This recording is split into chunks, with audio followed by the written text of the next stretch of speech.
Hey, it's Rob Wozner from the United Home Group at Keller Williams Realty, and you're watching another episode of the Naples Area Real Estate Channel. On today's episode, I'm going to discuss with you the biggest mistakes that I see when people are trying to sell their home for sale by owner. Stay tuned.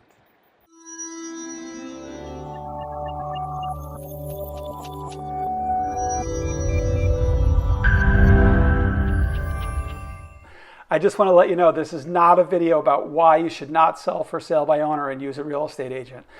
I totally respect the fact that you want to sell your house on your own. Hey, if you could save money and save commission and put more money in your pocket, why wouldn't you try? In this market, I think it's worth a shot. This video is going to be about if you are going to take that shot, let's do it the right way. All right, so the first mistake that I see most for sale by owners make is overpricing the property or not pricing the property properly. So what you have to realize is that in today's market, you can get a free market analysis from any realtor. I offer a free, no hassle, no obligation, no pressure home market analysis for anybody who gives me a call. Second, you don't want to just go based on Zillow's estimates or what your neighbor's house is sold for. There's a lot of things that are taken into account for price. You also don't want to be overpriced, which a lot of for sale by owners try to hit the market overpriced because that scares a lot of buyers away. Also, don't be afraid of underpricing your house. I don't know anyone who's given their house away yet. Another thing you want to know about when pricing is the absorption rate of your community. Absorption rate is something that we use to determine the amount of months of inventory that are on the market for your particular community. I personally do a 3-month and a 6-month absorption rate ratio that allows us to see whether the market is in a stable market, a buyer's market, or a seller's market. You should be able to call any realtor and get an absorption rate for your community. If they don't know what it is, I wouldn't use them. So before you decide to put your house on Zillow, make sure you call a qualified professional and get a neutral analysis of your house. The second big mistake I see is people not making the property as lucrative as it can be, therefore not marketing the property properly. Another aspect that needs to be acknowledged is that with a little work and a little effort, there are things that can enhance your property. Obviously, making sure it's clean and tidy is very important, but putting away items of furniture that make the house look small and cramped is also important. A little renovation can go a long way, and sometimes using the services of a professional stager can increase the value tremendously. And remember, buyers are going to have your property under a microscope. They're thinking about spending a lot of money to purchase your home. Make sure that you do your job and make it present the best it can. All right, so mistake number 3 is failing to market the property properly, not putting it in the best places to get the most exposure for your property.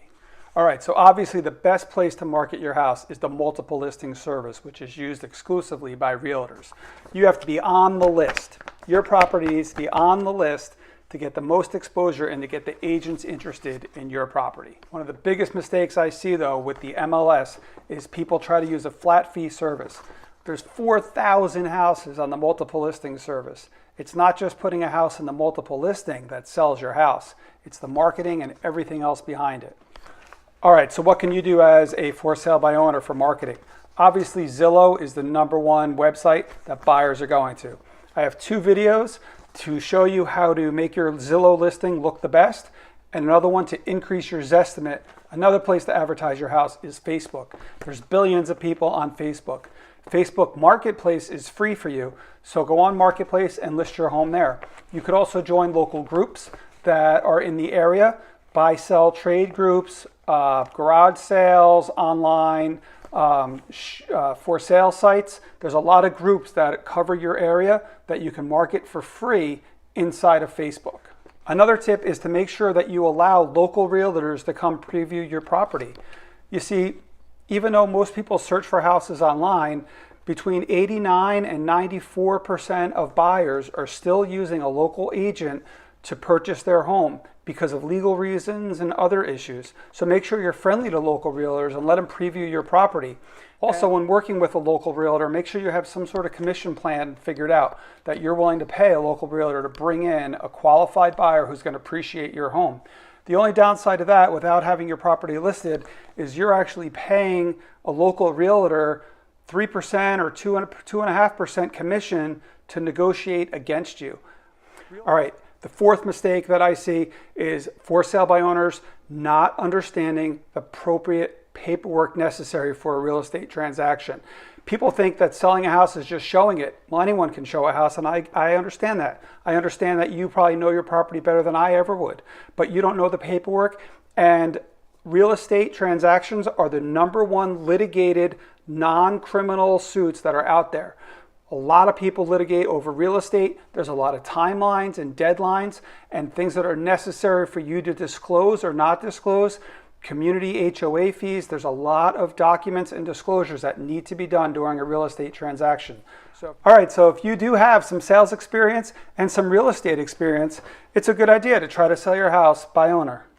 Try to avoid making all the common mistakes that I have pointed out in this video. And if you ever feel overwhelmed, make sure you reach out to your local real estate professional.